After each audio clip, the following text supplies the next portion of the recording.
بسم اللہ الرحمن الرحیم۔ بہت سے مرد اور خواتین یہ ہم سے اکثر سوال کرتے ہیں کہ آپ ہمیں ایسا وظیفہ بتائیں کہ ہمارا ذاتی گھر ہو جائے۔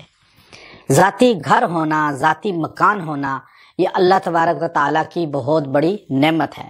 آپ صلی اللہ علیہ وسلم نے فرمایا کہ خیر اور برکت اگر ہو تو تین چیزوں میں پائی جاتی ہے۔ سیدہ عائشہ صدیقہ رضی اللہ تعالیٰ عنہ راوی ہیں کہ عورت میں، مکان میں، سواری میں، ان تین چیزوں میں خیر اور برکت ہوتی ہے۔ گھر میں بھی ہوتی ہے، بعض گھروں میں انسان بہت ترقی کرتا ہے اور بعض میں جا کر انسان تنزل کا شکار ہو جاتا ہے۔ بعض اوقات شادی کر کے انسان کو بہت ترقی مل جاتی ہے، بعض عورت اس کی خیر کا، ترقی کا باعث بن جاتی ہے، اور بعض سواریاں، گاڑیاں اس زمانے میں، اور اس زمانے میں اونٹ اور گھوڑے، وہ انسان کی ترقی کا باعث بن جاتے ہیں۔ اپنا گھر ہونا یہ کتنی بڑی نعمت ہے۔ یاد رکھیے، پہلی چیز تو یہ ہے کہ اللہ نے انسان کو ایک عمر عطا فرمائی ہے، اور عمر کا ایک حصہ دیا ہے کہ اس میں وہ معاش کو تلاش کرے۔ قرآن حکیم میں معاش کو، رزق کو تلاش کرنا کہیں بھی منع نہیں کیا، اور انسان کے لیے ایک وقت رکھ دیا۔ میں آپ کو ایک مثال دیتا ہوں۔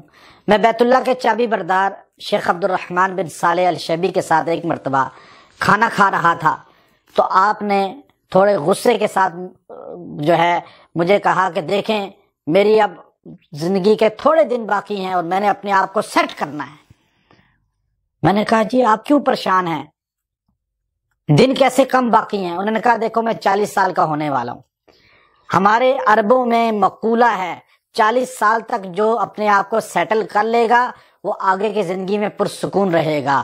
جس نے 40 سال تک اپنے آپ کو سیٹل نہیں کیا تو وہ آگے پریشان ہی پریشان رہے گا۔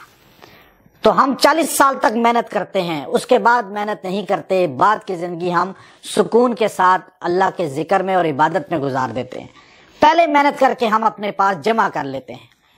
اب یہ ایک ان کا اپنا مزاج ہے عربوں کا۔ میں نے آپ کو بتایا، ہمارے ہاں 40 سال تک بچہ سمجھا جاتا ہے اور اس کو بالکل کوئی بوجھ نہیں ڈالا جاتا، پھر وہ 70 سال تک دھکے پریشانیوں کا شکار رہتا ہے۔ یاد رکھیے میری بات، ذاتی مکان اختیار کرنا، ذاتی مکان کی اللہ سے طلب کرنا، یہ قرآن و سنت میں کہیں ناجائز نہیں۔ حضور نے سیدہ فاطمہ کے لیے گھر اللہ سے مانگا، اور ابو طلحہ انصاری نے مسجد نبوی کے قریب گھر وقف کیا آپ کو۔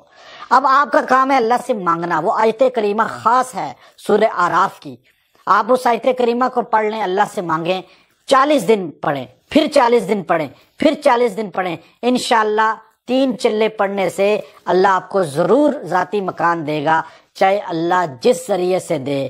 اللہ دینے والا ہے، ہم مانگنے والے ہیں۔ وہ آیت کریمہ کیا ہے؟ وَلَقَدْ مَكَّنَّاكُمْ فِي الْأَرْضِ وَجَعَلْنَا لَكُمْ فِيهَا مَعَائِشَ قَلِيلًا مَا تَشْكُرُونَ۔